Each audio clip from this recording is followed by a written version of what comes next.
بسم الله الرحمن الرحيم. الرحمن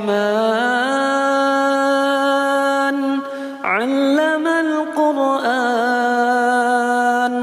خلق الإنسان